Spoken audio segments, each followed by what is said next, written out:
Get cracking. So thanks so much for joining us, everybody. It's really nice to see you all and to welcome you to our event on Greenwash and Aviation. I'm really pleased to be hearing in a bit from Finley, who's an ex-aerospace engineer who now focuses on he'll be talking tonight pretty much about the perhaps false solutions that are being touted by the industry and by the government, and Emily from Badvertising as well. So thank you for joining us, both of you. We're going to have some great discussions about what we're told by the industry, what we're told by the government, and what the reality is. So let's start with a couple of polls.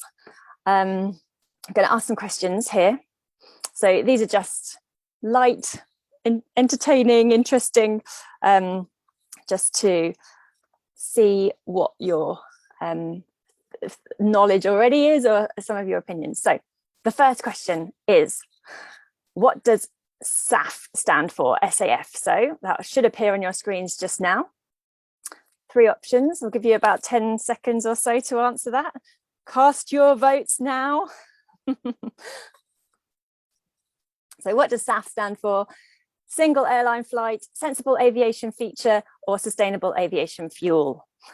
So give everybody a chance to click, make their vote. A couple more left to vote. And okay, thanks everyone. Let's see the results. Of course, we all knew the answer to that one. SAF stands for sustainable aviation fuel. Right, next question. Okay. Next question is, what is CORSIA? CORSIA. Here's the question. Your options are a piece of clothing designed to hold in a lady's midriff, or an international offsetting scheme. Please cast your votes now.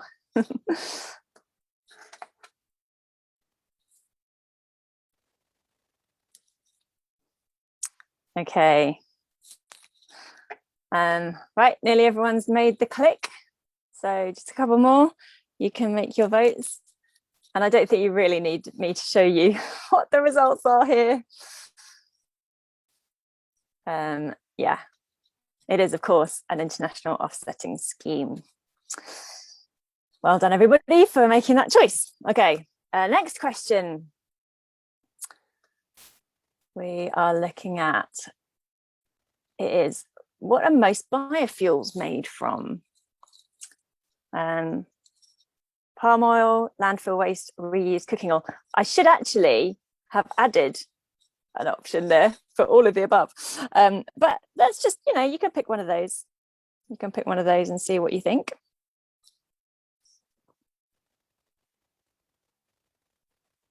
Okay, this one's an interesting one. We are looking at different, it's not quite so cut and dried as the previous questions. Okay, a couple more seconds to cast your votes, to give your answers. Okay, and let's end the poll.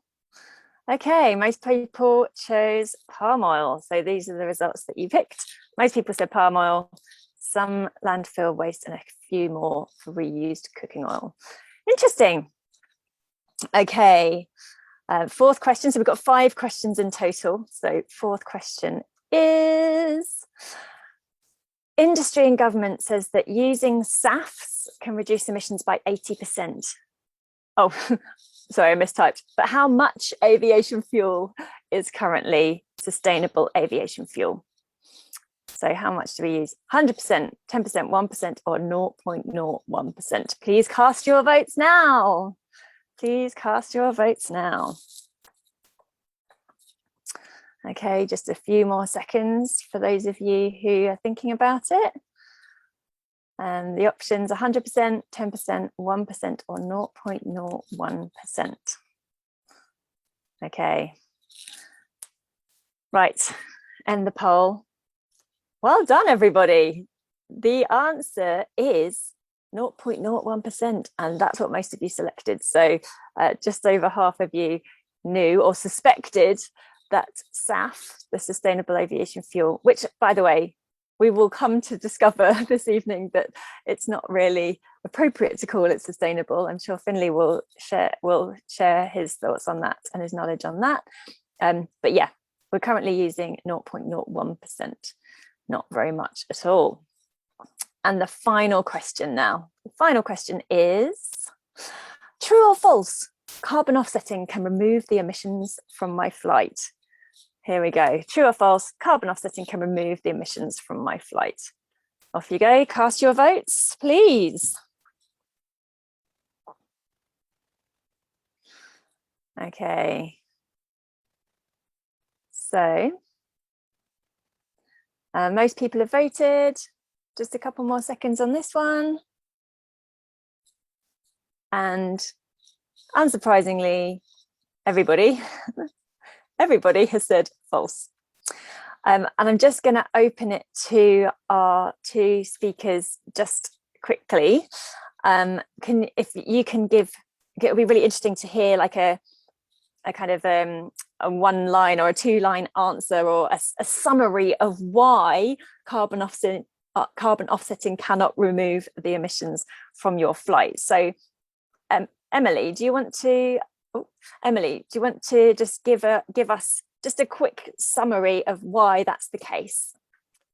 Yeah, I mean, it's basically because it's a get out of jail free card used by big polluters to kind of deflect their own responsibility for reducing emissions. So it's a way so that they can keep with business as usual, and maybe even like increase flights in the same way while pretending that they, reduce emissions.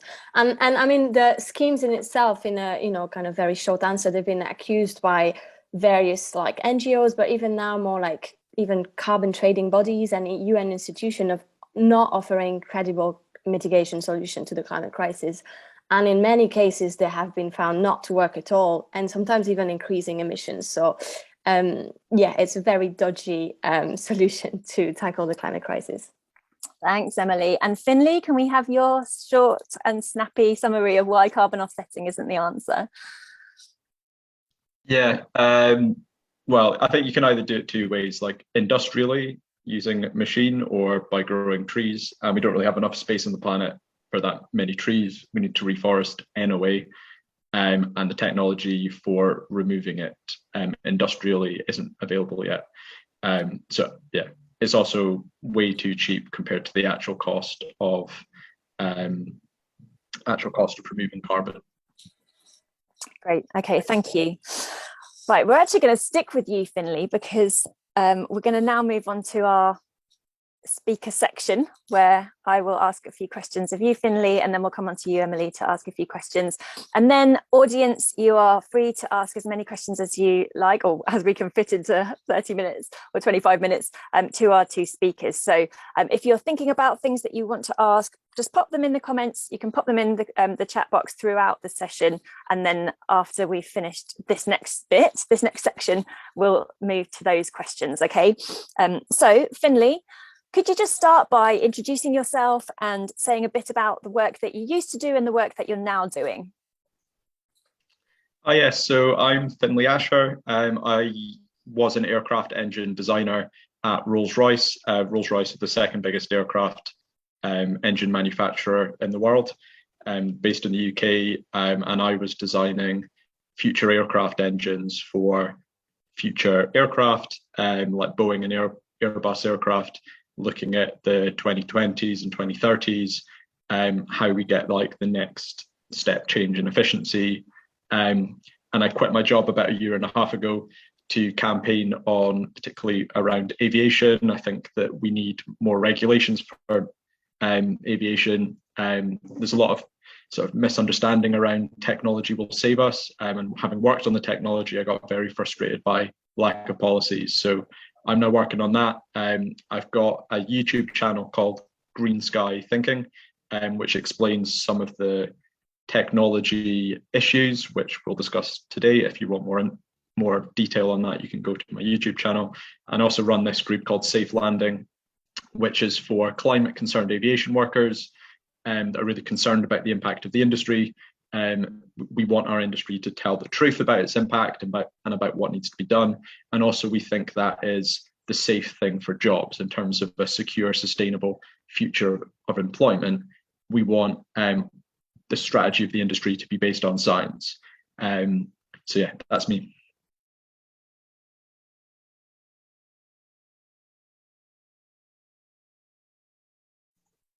Has Anna frozen, or is that just for me? No, I think Anna might have just frozen there. Thank you. We've just popped all of Finley's links in the chat if anyone wants to take a look at those. And hopefully we'll have Anna back with us soon, because I know she has the interview questions. Oh, she's dropped out completely. I am the host now. I've got all the power. Well, maybe Emily could introduce herself, because I'm guessing that was going to be the next question, and then we'll see if she comes back. Perfect. Yeah, no worries. So, yeah, hi everyone. I'm working on the Badvertising campaign. So it's a campaign to end advertising fueling the climate emergency. And I should say advertising, but also sponsorship activities.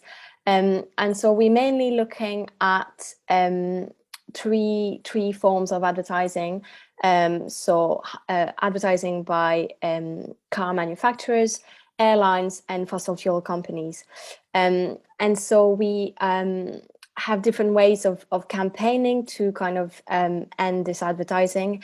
We're working with pushing like local authorities to implement ban on higher carbon advertising. This has been successful in a few local authorities at the minute. And so we kind of want to increase that. And otherwise, we're also working at the international level. We have partners in the Netherlands, in Sweden, and in France campaigning on the same issues.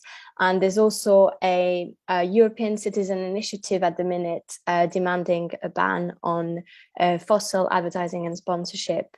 So that's only for EU residents. I can also put that in the chat as well. Maybe if there's any EU residents here, I'll just put it here. So yeah, and we kind of yeah, we have different campaigning tactics. We have a website, I believe, Louise, you will be putting that in the chat. We are also doing some kind of movement building. We've been like organizing with groups in cities, doing, for instance, subvertising activities. So to kind of show the greenwash of adverts in the public space. And we've published various reports on why advertising is an issue for the climate. So yeah, that's it. Thank you. Thank you very much. Yeah, pop that in the chat. All the links are there. So our host has just left, but we can still continue. I have been sent the magic questions. So Finley, I've been asked, would you be able to explain hydrogen as a solution? Yeah, sure. So I'm going to turn my volume down. Feedback. Hydrogen is hydrogen is an alternative way of storing energy on board an aircraft. So normally we have jet fuel, which is from oil, and hydrogen is a different chemical that we can use to store energy. It looks quite good on paper when you look at it, because per kilogram of hydrogen, you've got 3 times as much energy. So when it comes to batteries are very heavy. Hydrogen is relatively light, which is good for an aircraft. The problem is hydrogen's volume, because it's a gas at room temperature, so you need to compress it. And for an aircraft, you really need to liquefy it, which means cooling it down to cryogenic temperatures, which is like minus 250 degrees C. So you've got this like liquid hydrogen in tanks, but because it's so cold, you also need to thermally insulate the tanks, put wrapping around it, and you've got these cylindrical tanks, which isn't very good for an aircraft, because conventional aircraft, you've got all of your fuel in the wings. They're basically big fuel tanks, and you can't really do that with hydrogen because of the shape of the tanks. So you basically then need to put it inside the fuselage, like the main tube body of the aircraft. And that means you need to get rid of passengers, or you need to make the fuselage a lot bigger, and that increases the weight of the aircraft and the volume, and that changes the drag, and it means that we use a lot more energy. And then so basically it requires a complete redesign of aircraft, which is okay, maybe that's what we need to do, but it takes about 15, 20 years if you've got a revolutionary radical aircraft design, which is what we'd need for hydrogen. So one of the big issues is timescales. It'll be about 15 years at least before we see one aircraft, and then it'll probably be another 20 years before they're in widespread use, if it's even a good solution. And then the final thing with hydrogen is just how much energy it takes to produce. So we need a lot of renewable energy. We have a very finite amount of renewable energy at the moment. So those are the challenges. And given that, we really don't know if hydrogen's the best solution.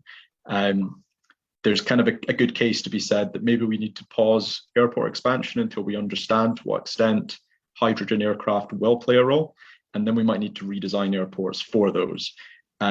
So one thing our group says is hydrogen aircraft look good, they need to be investigated more though, and we should probably pause expansion until we sort of understand what role they can play and how we'll use them. It sounds like, hi everyone, by the way. Thanks Lou for stepping in there when I dropped off. The perils of online events. It sounds like that's quite a similar narrative for other solutions, Finley, including electric planes. The technology needs time to be developed, tested, and then rolled out. Are there other challenges when looking at electric planes, for example? Yeah, so electric, with hydrogen, probably we can't fly as far as with jet fuel. And that is even more the case with electric. So you're looking at smaller aircraft flying smaller distances. The big issue with electric aircraft is the weight of batteries in particular, but also the electrical systems, the motors, the cooling systems, the electrical control systems. All of those things are big and bulky, which is fine if you're on the ground, but it's a real challenge in an aircraft. And with fuel, when you fly, you burn that off, and the aircraft becomes lighter as you fly, and that means you need to use less energy to keep it in the sky. But with batteries, you discharge them as you fly, and the weight doesn't decrease, so you don't get that benefit, and your landing weight is the same as your takeoff weight, which also isn't very good. So all of those things mean that for the near term, we'll probably see electric aircraft, but they'll be carrying 10 people, 20 people maybe, flying for 1 or 2 hours. And that really is it's like an exciting development, but it's not going to decarbonize the majority of air travel. So that's the thing. It's like, okay, we should develop them, but we still need policies for the majority of aircraft that electric can't compete with. And so what about the sustainable fuels then? Would that be a policy that could apply to the majority of aircraft? Yeah, so the advantage of an alternative fuel that is like a drop-in replacement for jet fuel, fossil fuel, is that we can use existing aircraft, existing infrastructure. We can fly like we can now, and we can do it immediately if we've got the fuel. But the problem is getting the quantities of the fuel and ensuring that those quantities are sustainable. So there's kind of two categories of sustainable aviation fuel. There's biofuels and there's electrofuels that are produced from electricity. With biofuels, problem is the majority of biofuel at the moment comes from crops. You grow agricultural crops and you turn those into fuel, particularly vegetable oil-based crops like palm oil, corn, soy, rapeseed. And there's been lots of studies that show this actually like increases emissions because of the land use change, deforestation, loss of biodiversity because of the farming practices, and particularly with palm oil, draining peat bogs, and then you lose all the carbon that's stored in the soil as well. So basically you then say, okay, we need to rule that out and we need to look at biomass waste, so from agricultural waste, forestry waste, or from cities, like household waste. But those processes haven't been demonstrated yet. They're very difficult because they require a lot of energy, and that makes them very expensive as well. So at the moment, we can't really rely on it because the technology hasn't really been demonstrated. But also, there is limited amounts of these things. There's quite a few studies that show we can't scale it up very far. And then there's also competing uses with other things. So we need to use biomass from waste for other things as well. Ground transport sector would like to use it. So would the negative emissions sector that all governments are relying on. And so would the steel producing sector, and so with the plastics replacements and all this sort of thing. So there's a really like finite amount, and basically using it in an aircraft is the most inefficient way of using it as well. So you could have probably got a bigger emissions reduction using it somewhere else. Now you don't have those problems with electrofuel from renewable energy, because let's just say you can build wind and solar, and that uses less land, but basically it's very inefficient as well, and you need a huge amount of energy.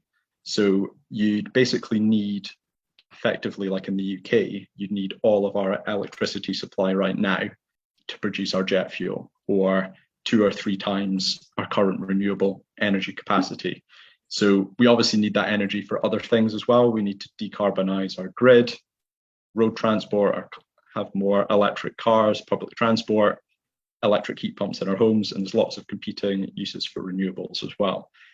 So really, when it comes to these fuels, the big problem is like limited availability of resource, whether that's biomass or whether it's renewable energy.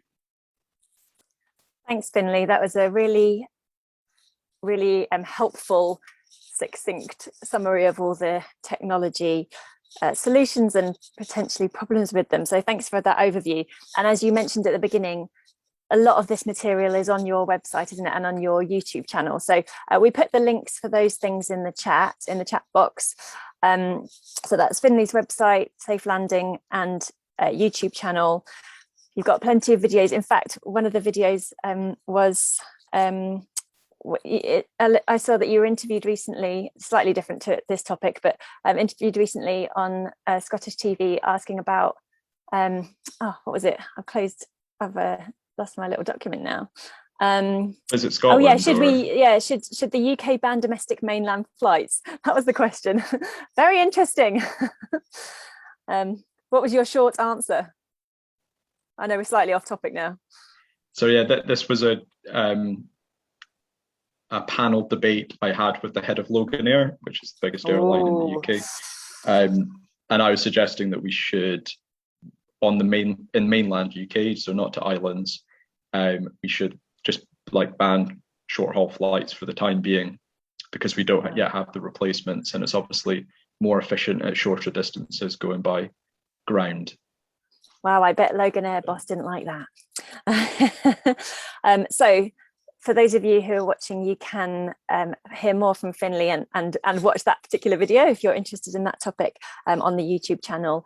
And then also in that chat box, we put the links to the articles that you've contributed to on our website and our podcast, which explores in a little bit more depth everything that Finlay's just been talking about. So thank you. We're going to come back to 2 other solutions, offsetting and carbon capture and storage, but we'll talk about that in a minute. First of all, or next, let's go to Emily. So when I dropped off, I think you introduced yourself, Emily, but do you want to introduce yourself again and just say what work you do with Badvertising and what the campaign is trying to achieve? Yeah, so I'll just be brief. So we have a quite high ambition to end advertising fueling the climate emergency. And so these are high carbon forms of advertising and sponsorship as well. Mainly we focus on car manufacturers, airline, and fossil fuels. And we argue that basically tobacco advertising was banned for public health reason. And we argue that we should do similar for advertising being a threat to the climate emergency. So yes, so basically, like I was saying before, we're working with pushing local authority to implement those bans, also doing movement building on the ground, like also exposing how those adverts, the issue of with what the adverts are doing, and the greenwash they are doing. We're working closely with a network called Ad-Free Cities, who are campaigning for cities without with less advertising at least, yeah, we kind of have a network of people in different cities across Europe doing the same thing. And is this billboard style adverts, TV adverts? Is it everything? Does it cover everything? Yeah, I should have said. So basically, because we're working with local authorities, we are focusing on adverts that they have control over. So that would be adverts, for instance, at public bus stops. And obviously that doesn't cover the majority of the adverts, which is online right now. But we believe that we need to reclaim that public space as well. And that can be a trigger to kind of other forms of other solution, other regulation to adverts. Great. And so do you have any specific examples of the types of adverts that you have? Do you lodge complaints about them, or which types of adverts specifically are very problematic? Yeah, so we have a thing on our website called Badvert of the Month, where we kind of pick an example of an advert, and I can post some in the chat. So these are going to be specific on airlines. Yeah, so that's where we kind of look through the advert and explain what's the problem with it. But there's also, like you were saying, the complaint tool. So at the minute, I mean, this it's kind of our only tool to kind of act against greenwash adverts or like harmful adverts. And so we kind of sent a few complaints to the advertising regulators, so the ASA, the Advertising Standard Authority. But it's a very limited system because it's on a complaint basis, and it depends on their sort of ruling whether they will decide that advert is harmful or not.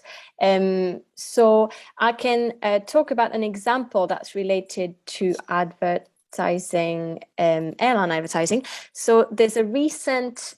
Sorry, I keep posting a link in the chat, but that's because maybe you can see pictures. So we sent a complaint to the advertising regulator in November last year, because we spotted adverts by EasyJet in London during the Glasgow COP26 conference, and these adverts were proper greenwashing example. So you can see them in this link, but you can also see them here. So there were two types, like version of the advert. This one like focusing on zero emissions, and the other one on carbon offsetting. And we argued that these were misleading, but then we received a response by the ASA saying that they would not uphold our complaint because they are working on a document reviewing their climate guidance and environment guidance. So we were not happy with that, obviously. And so we pursued further and sent a complaint to the UK Competition and Markets Authority, because that authority has actually produced guidance on greenwashing. It's called the Green Code. And we laid out the issue with this advert, because we believed it was breaching not only consumer protection regulation, but also the CMA, so the Competition and Markets Authority guidance on environmental claims.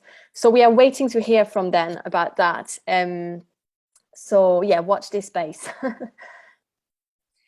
And yeah, someone's just highlighted in the chat, there was a recent story about KLM, the Dutch airline, that Do you have anything more to share about that? They were told off by the Dutch authorities about that, their false claims. So can you explain a bit more about that? Yeah, obviously. So that's because that was obviously a success, but that shows how different it is depending on the regulator. So there was that example for KLM by the Dutch regulator, and also in France, the similar EasyJet adverts that we complained about was also banned by the French regulator recently. So that shows the complete inefficacy of the system to regulate harmful and greenwash advertising.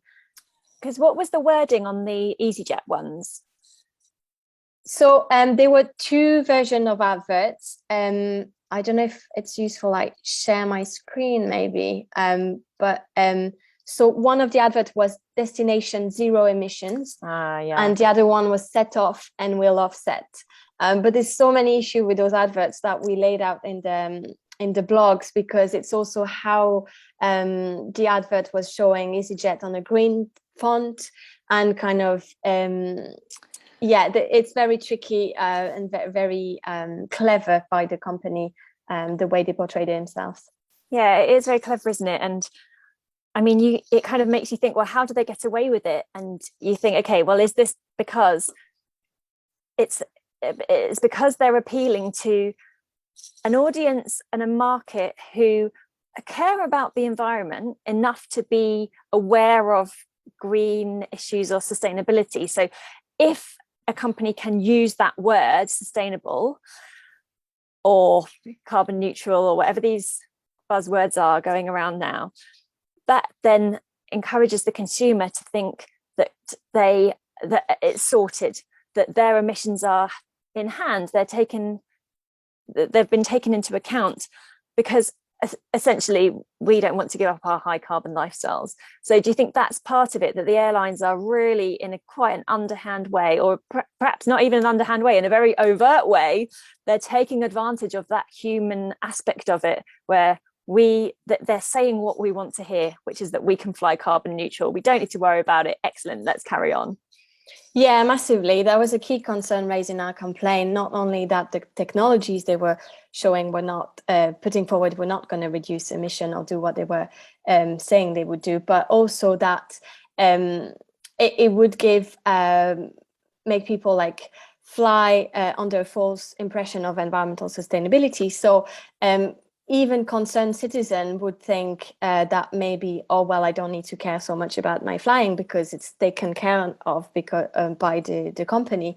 And much research has shown they get away with it as well, because much research has shown that there is a bias towards our understanding of those adverts. And it's not because like we don't have enough information or people are not concerned about the climate crisis, but it's because there are pervasive systemic obstacles to efficient decision making. And this is what advertising is so clever at. So they use that to kind of push forward with their greenwashing. And I like so your most recent badvert of the month is, God, this just absolutely made me, I can't believe it. So this is Man City. So Man City has their latest campaign is to say, if you bring your plastic bottles to the match and you can recycle them at the ground, and in return you'll receive air miles. Oh my God. And the line is that this is that they're actually saying you can earn Etihad miles and help make a difference to the planet. I mean, that's just bonkers. Yeah, I think this example was really one of the worst we've seen. And it's quite interesting because they are partnering, obviously they are a Manchester City sponsor, and that that's an issue as well, because people who care about their team, they're gonna kind of associate that.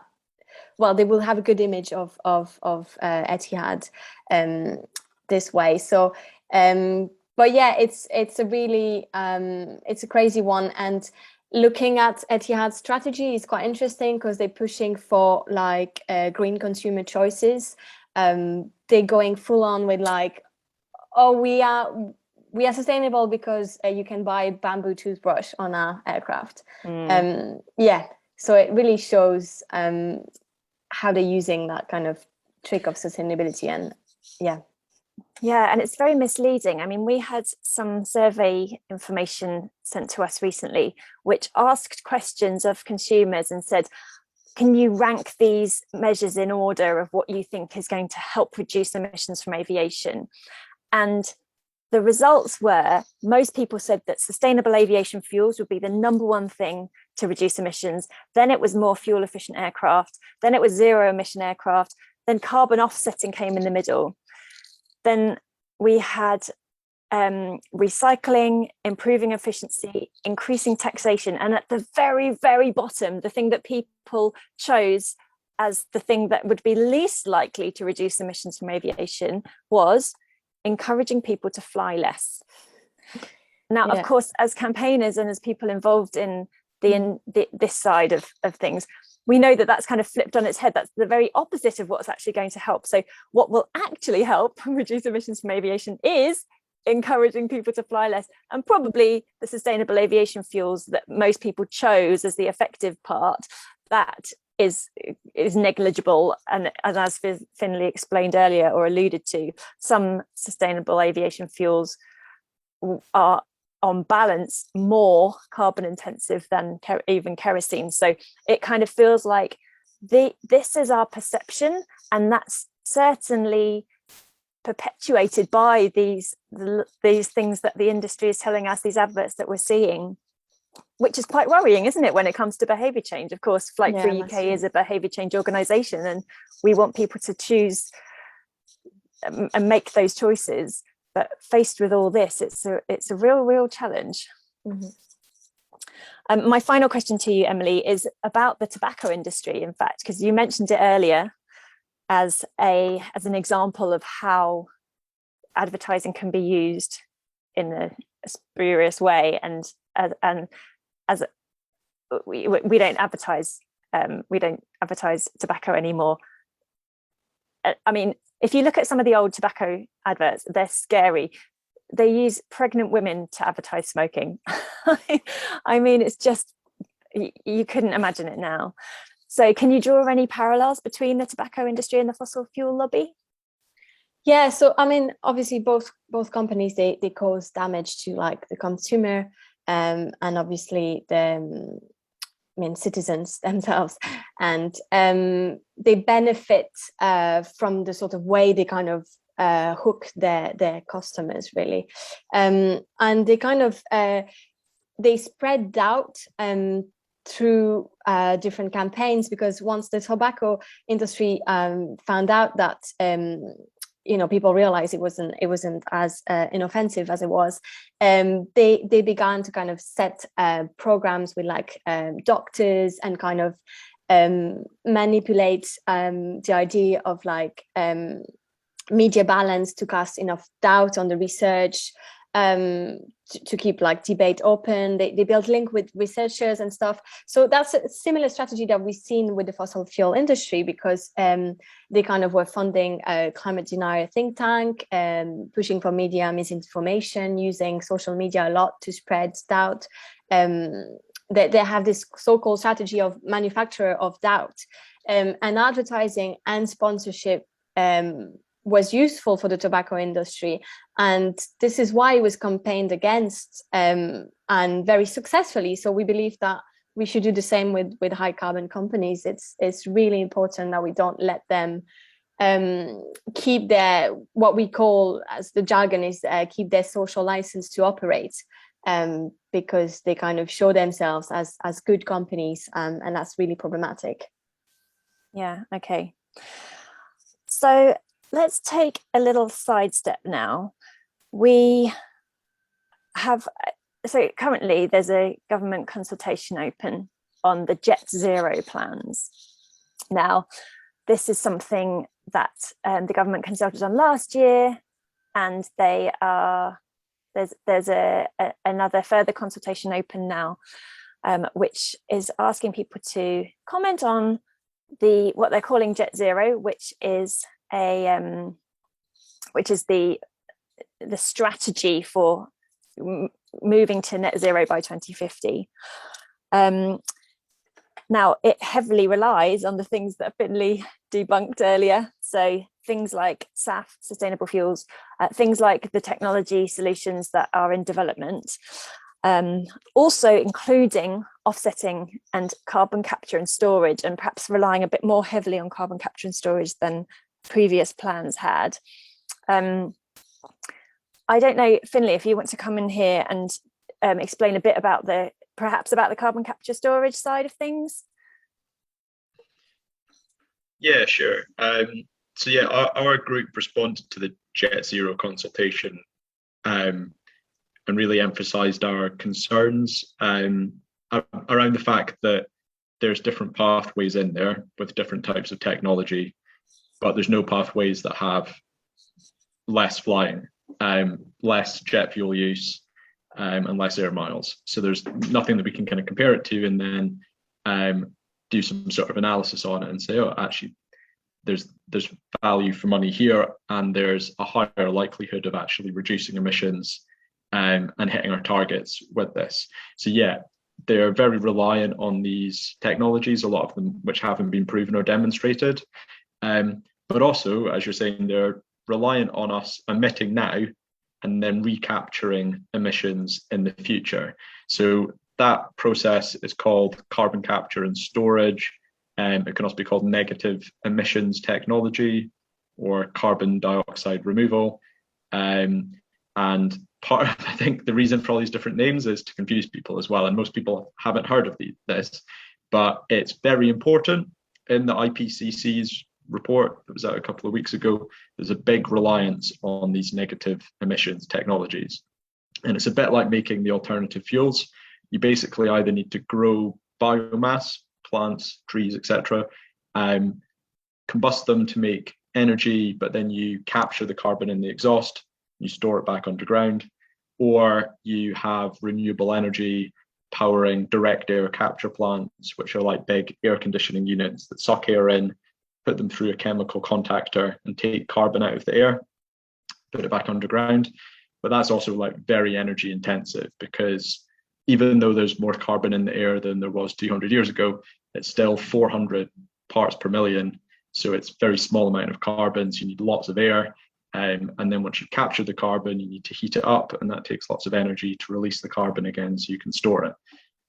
So we're going to end up using, almost as much energy as we extracted from the fossil fuels in the first place, to then recapture this carbon. Because if you think about it, like some oil, some coal, some gas, really concentrated energy and carbon, you burn it and it gets dispersed into the atmosphere of the planet, and it's very difficult to go and collect it again and recondense it and restore it. So, and apart from that, it's just not really been demonstrated before. So we're being reliant on a technology that we don't know if it will work. We don't know about all of the safety risks. We'll start storing it. There's an earthquake. Will the CO2 be released again like a volcano? But apart from anything else, like even if you think the technology is going to work, I think there's no risks to it. It's going to cost a huge amount of money. Like I can envisage in 30 years' time working still and paying lots of tax towards the government so that they can run these negative emissions facilities, and we'll be spending all of our money and all of our energy just trying to fix the climate and take all the carbon back out of the sky. Meanwhile, the people that were responsible this decade, the previous decades, for emitting, they did so tax-free. They did so without like having a price tag on that. They made lots of money doing that off of everybody else, and it'll be future generations that pay the price of recapturing it if it is indeed possible. So that's quite a big intergenerational injustice, as well as all of those risks. And probably one of the things Emily might say as well is like it also kind of gives people a license to keep on doing what they're doing now and makes you feel comfortable, because you see that technology is going to come along in the future and fix it again. So it kind of makes people sort of naive about the impacts of what they're doing at the moment, and then that means that we continue to emit more and we make the problem even worse. Yeah, Emily, what do you think about that? Because it seems to be that the government's approach here is similar to the advertisers in that they are appealing to that kind of, you don't have to change your lifestyle narrative, and we can fix this with technology narrative, and let's just keep on going. Do you see that parallel as well? Yeah, definitely. I mean, like the industry doesn't have an incentive to kind of change their business model, right? And if the government doesn't push them to do so, well, they won't, definitely. But I think in terms of what's been shown that we need to do to tackle the climate crisis, and the latest IPCC report is quite clear on this. We need demand reduction strategies. There's no other way out. So, some talk about degrowth, of certain activities, and flying is definitely one we need to degrow. And that doesn't mean that people have to lose their jobs. We need to kind of retrain the workers and have a just transition of the industry. And by having this advertising, showing that there is no problem and that the industry is taking matters in its own hands, it's really problematic, because it's just showing an image of environmental responsibility, whereas we know it's obviously not. Yeah, definitely. I mean, that kind of leads us on to the final question I want to ask you both, which is, what will actually reduce emissions from aviation? What do we need to do? And you just hinted there, Emily, at demand reduction. And it's very obviously missing from the government's plans. But from our point of view at Flight Free UK, that's obviously our main thing. That's what will reduce emissions from aviation, simply burning less fuel by flying less. So Emily, is that your position as well? And do you have any extra bits to add there? Yeah, no, I mean, definitely we need to fly less. And like when I say we know there's a category of big flyers. That's why policies like a frequent flyer levy would be really useful, because it would tax the people who would take their flights the most, because most people don't fly much. But people going on business trips once a week, that's the people we need to target. And so where I was going, yeah, we actually at Badvertising, that's what we kind of asking is kind of like, we want a better society with activities that are good for people and the planet, and we can't keep on consuming and having this society, that forever growth kind of economic model. It doesn't work for the planet, nor people. So yeah.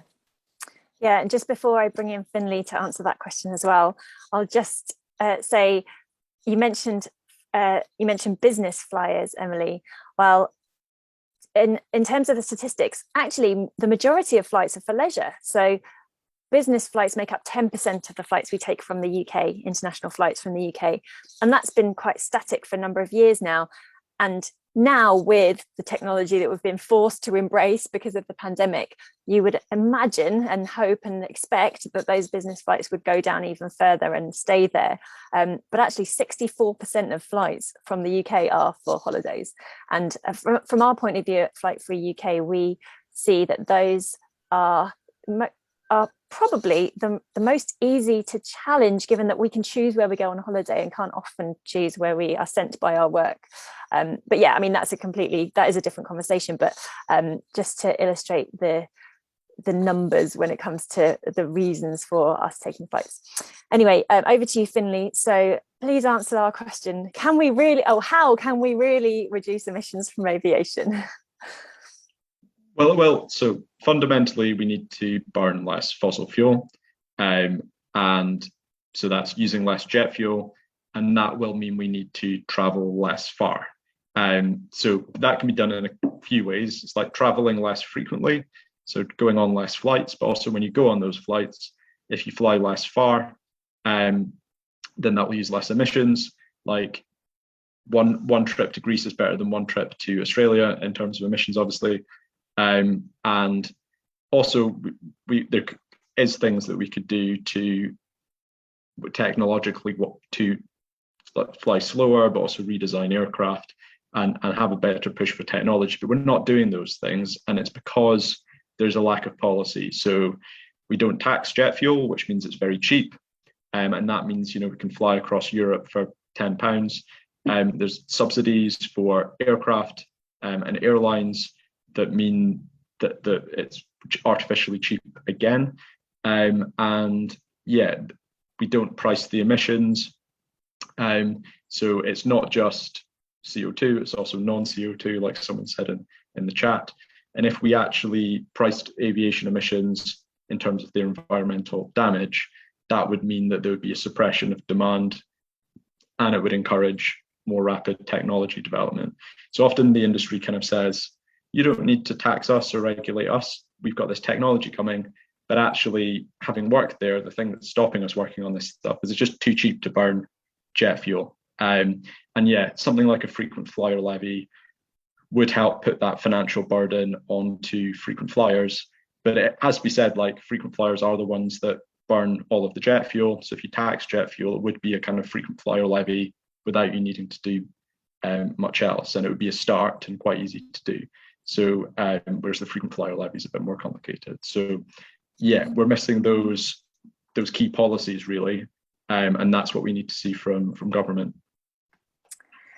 And I'll just jump in here with our solution, or what we see at Flight Free UK. One of the people in the chat, Ella, hi Ella, just said, what can I do? And actually our contribution to this conversation is quite simple. We run a pledge that asks people to take a year off flying. And that's about behaviour change.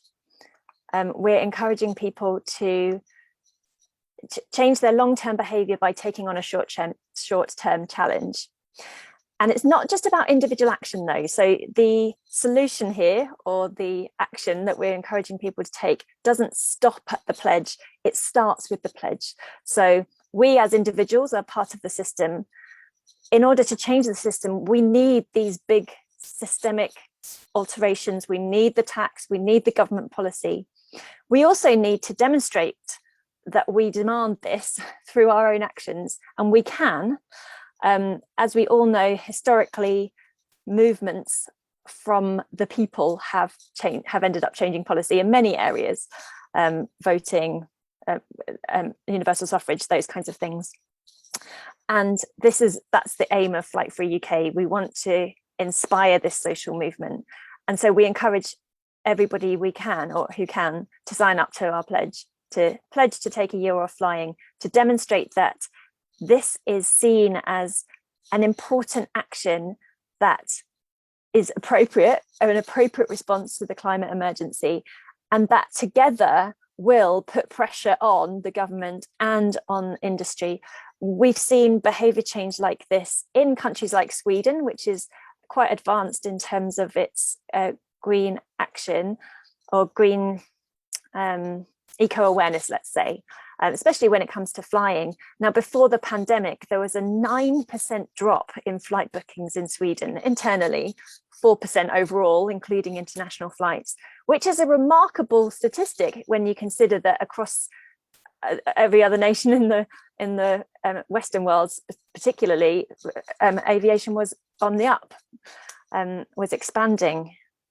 So to kind of stymie that growth and to challenge that growth because of a people-powered movement was really, really powerful. Now, of course, the pandemic came along then, so we never saw how that naturally could evolve, but we can still do that. We can still get there.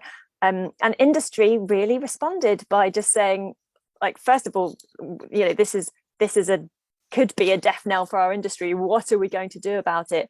And that's perhaps where actually a lot of this greenwashing has come from, because it's, okay, we need to appear to be green in order to win back our customers, which of course is not a solution, but it seems that the conversation is heading in the right direction. And that is a result of individuals changing their behavior and voting with their wallets. So I would encourage everybody here to sign up to our Flight Free pledge if you haven't already done so. And now let's open up the questions to the floor. We've had loads of questions come into the chat box throughout the event. And can I now ask our team member Sophie to introduce herself and say hi? So Sophie's going to be overseeing this Q&A session. So Sophie, do you want to say hi? Hello, everyone. I'm one of the newest members of Flight Free. I did a degree in psychology and a master's which focused on behaviour change. So I'm really interested in merging my two interests, the environment and the behaviour change, to hopefully help people mitigate their own change their own behaviour, taking small steps to help the environment. And so you're that's joining what I do us. at Flight Free. Thanks, Sophie. And you're joining us from Wetherby, aren't you? In Yes, Yorkshire? yeah, I'm up in Leeds, yeah. Hello. So do you want to take it from here then, Sophie? I mean, there's loads of questions that come through to the box. So if you want to read out a few, and then our speakers can answer them. Yeah. Okay. So these are quite intricate questions. So we'll go with what are you doing in terms of accelerating the process to tax jet fuel like we do with petrol and diesel, and make it compulsory for airlines to pay for their CO2 emissions at the industrial rates? So yeah, well, I think we kind of covered this, right? Like we think that we need these policies, and taxing jet fuel would be an obvious one. I think part of it is a lack of awareness amongst people. Don't really, anyone I mentioned this to who doesn't know that jet fuel is tax free, they don't realize that they are filling up their car, petrol and diesel, they're paying 55p per litre, I think, and jet fuel's zero. So it's like, that's a massive tax break, and it's a tax break to the wealthiest, highest emitters in society, basically. And I think if more people understood that, there would be more pressure on it. So yeah, I think there's the environmental movement could probably do a bit more emphasising that. We'll be responding to the UK government's consultation, kind of arguing for those sort of things, but that's kind of behind the scenes. So maybe we also need to kind of get out on the street and talk about these things as well, and maybe do something around the UK government releasing their strategy, and we need to push back on them more as citizens and say this isn't acceptable. That's great. Thank you for that. Okay, so let's see what else have we got. Okay, so there's one about algae jet fuel. So it says algae jet fuel could be used in aviation. It only produces the CO2 that it absorbs when harvesting. Algae can be sustainable and produced very easily. Why does the stock market not accept this as a genuine fuel? We need more investment in algae-based fuel products. So it's kind of a statement, but also there's a question within that statement. So algae biofuels does have a long history. Like fossil fuel companies have go back to 2005, and fossil fuel companies were talking about algae biofuel, but they put hundreds of millions into it and they've never produced a working product, right? Which kind of tells you the first thing we should be, and none of them are really talking about it right now as well. Now it's like crops, but it's these microorganisms in the water instead that produce oil. But then what you need for them is you need big areas of water. They tend to need fresh water and sunlight, and it becomes also land as well, and then use of fresh water and that sort of thing, and cost, and technology capability. So yeah, if someone demonstrates it using not that much energy, not that much water, at a cost that they can sell it, then we can talk then, basically. That's great. Yeah, that's an interesting concept, but whether it's actually feasible is a different thing, I guess. Okay, so can we not use electric heaters in the jet engine after the compression chamber to replace the combustion chamber? Can we not just use a thermal electric heater to produce the expansion and create thrust? So yeah, it's I mean, this kind of comes back to where's your energy coming from, and can you use a combustion engine or can you use a electric generator? But basically, if you're using electricity to heat your engine, then you still need the energy stored in batteries, and the big problem with that is the weight of the batteries, and there's various reasons why you wouldn't just use. Yeah, I think the design you're talking about wouldn't quite work, but I don't think it's worth going into the technical detail of it for people on this call. But yeah, it's you have a jet engine for jet fuel, and you have an electric motor is actually a lot more efficient than a jet engine. A jet engine is about 30% efficient, 30-40. An electric motor is about 95% efficient. So you'd use the electric motor over a jet engine. But the problem is the weight of the batteries for storing it. Okay, thank you for that. Let's see, how expensive would it be at £1.50 a litre and £100 to £1,000 per tonne of CO2? How much could we subsidise / accelerate cleaner solutions with the money raised? Yeah, so I answered this one in the chat as well. Basically, the UK produces about 39 million tonnes of CO2 from aviation. So let's just say it's 40 million tonnes. So if you made it £100 per tonne, you could raise 4 billion. And if you made it higher, you'd raise more. So but a good comparison is how much we tax petrol and diesel. So if we taxed jet fuel at the same rate as petrol and diesel, we could raise about £10 billion per year in the UK, which is a lot more than the industry currently pays. Something called air passenger duty, which raises 3 billion. So that's 3 billion versus the 10 billion if we just tax jet fuel at the same rate. Obviously, you could argue maybe we should tax it higher because it's more carbon intensive, energy intensive activity as well. But yeah, if we had an extra 7 billion a year, that could go towards all sorts of things, not just in the aviation industry. We could have better public transport.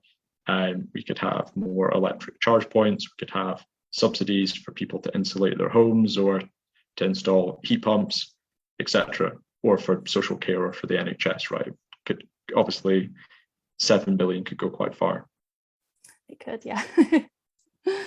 Okay, so let's see.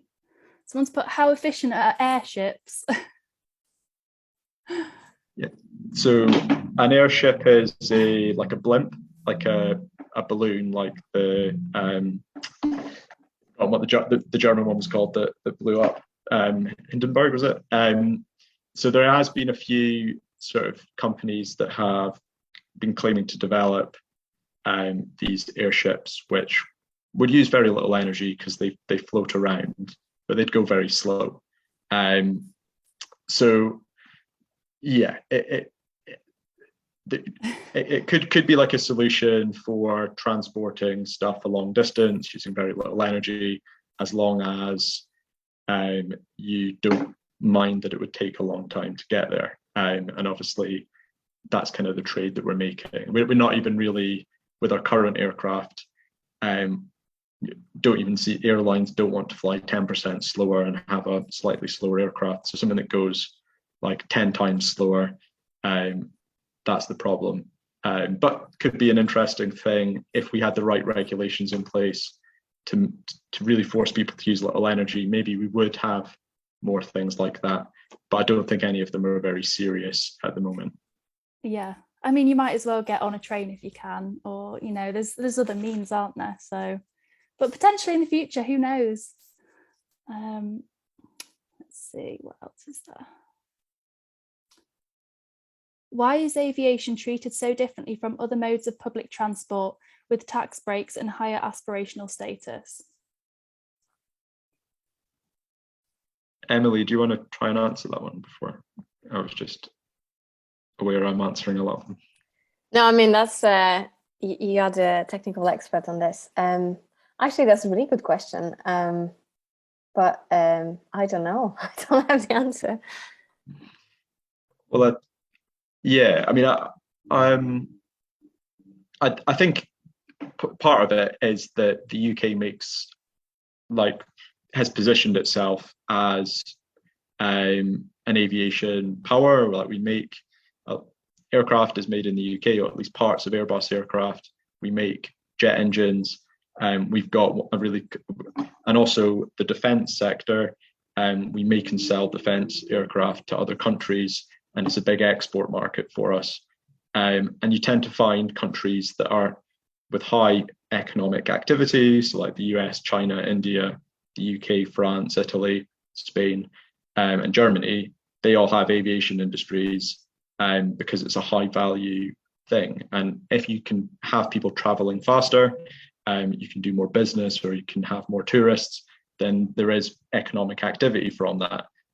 So in a world without climate change, it makes sense to move as fast as possible to maximize economic growth. And you want to be selling those things to other people. But in the world we do live in, we've got to be very worried about climate change. And we've made, we've also made an agreement that the wealthier countries will reduce their emissions faster. And the higher income, higher emitters will make emissions cuts faster. So the only way we can solve climate change is if the high income, high emitters reduce their emissions, because they produce the vast bulk of it.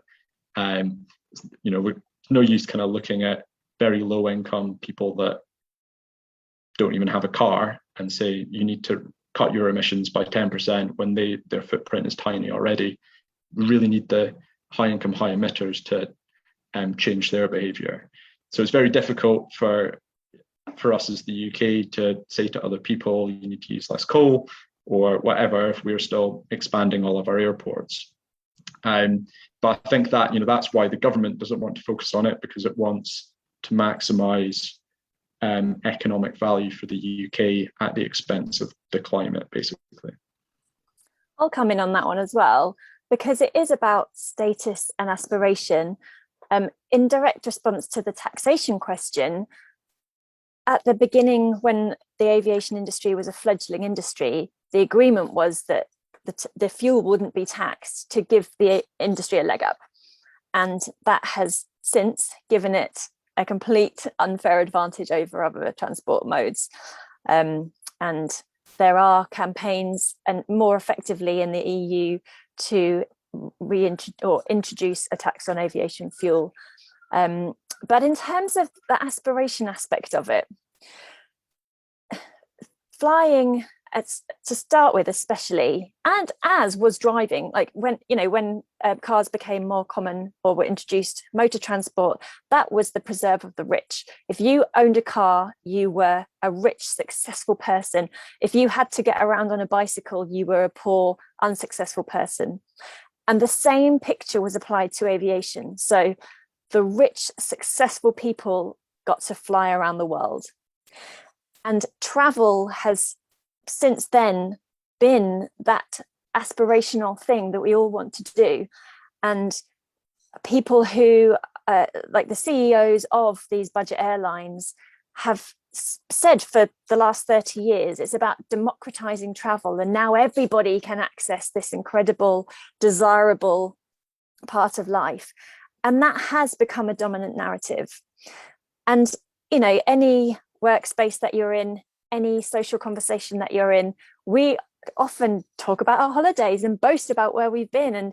And you don't want to be the one by the water cooler who says, yeah, we went to Butlins on our family holidays. You want to be the one who said, wow, we flew to Mallorca, or we went to South Africa, or this kind of stuff. It has always been that aspirational part of our social conversations. And we can challenge that. We humans are very resistant to change, but once change happens, we adapt very quickly. And if you are the only one in your friendship group who doesn't fly, then it's very difficult to talk about that. But by the same token, if you are then the only one in your friendship group who still flies, then you would be the one who didn't want to admit it or want to talk about it. So it is possible to shift those social norms, although it's very, very challenging because of what we've been speaking about this evening, and the barriers we have that we're up against, not least that our government says things like flights are what make life worth living. Liz Truss said those exact words. And you kind of want to say to her, what about the people who can't afford to put food on the table? I think for them, flights don't make life worth living. And when you think about it in the bigger picture, half of the UK population don't get on a plane in any given year. 10% of the global population only have ever been on a plane. These are the numbers we're talking about. the majority of people do not need flights to make their life worth living, and they're probably concentrating on more basic things. So it is a bit of a status symbol, and it's a bit of an indication of how unequal our society is. I mean, we've kind of touched on justice this evening. We've mentioned it a couple of times, but there's so many more social justice issues to do with aviation. It's a very unequal aspect of society. It really reflects the inequality of society, and addressing it and bringing down the amount we fly, including campaigns like this, including the people who put pressure on to introduce fair taxation for aviation. Those will help to redress that balance in wider society as well. You know, not just the climate justice aspect of this, which is that not everybody flies, but we all pay the price. So back to you, Sophie. Okay, so the next question is, to what extent do you think behaviour change is influenced by the amount of tax in a purchase? You drew a parallel with smoking, but it wasn't the tax on cigarettes that reduced smoking, but the government banning it in so many places, and probably that happening across the EU. How near do you think we are to the government taking a view on flying?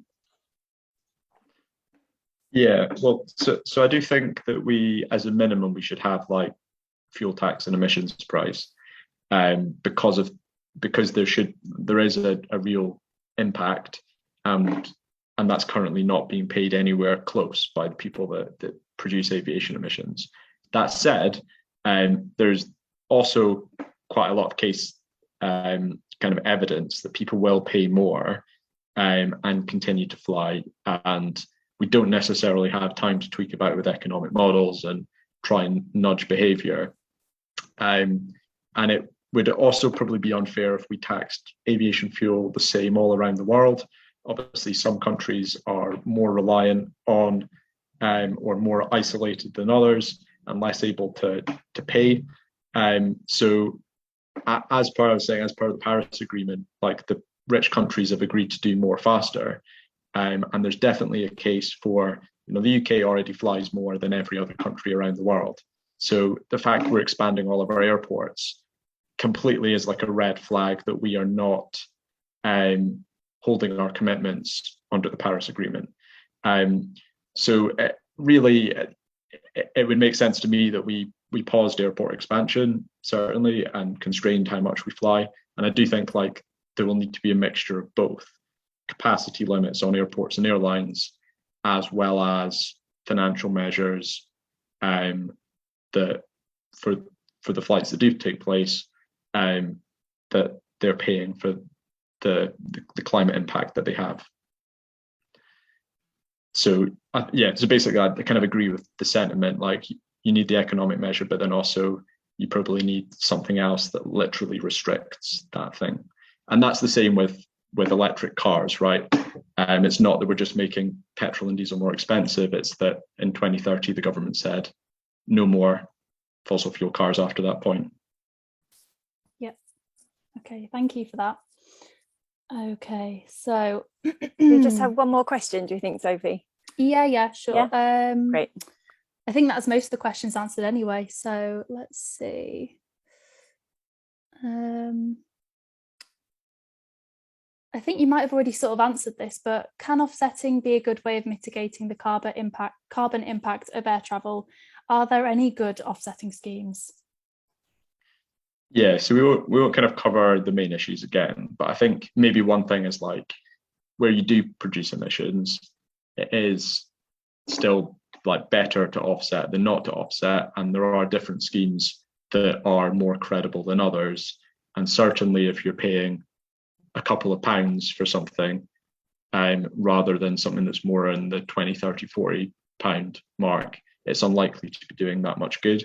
But you do need to think about it as a damage mitigation thing.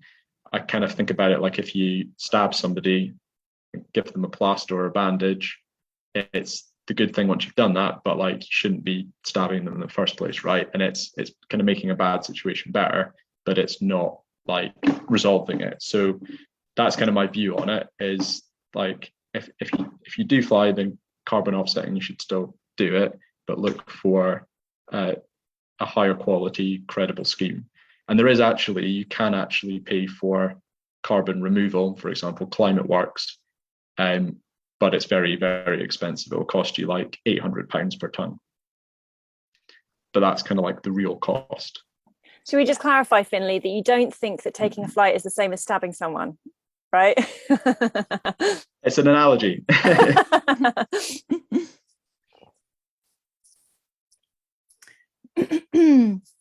Okay, well, I think that's most of the questions answered, unless anyone's got any burning questions before we wrap this up.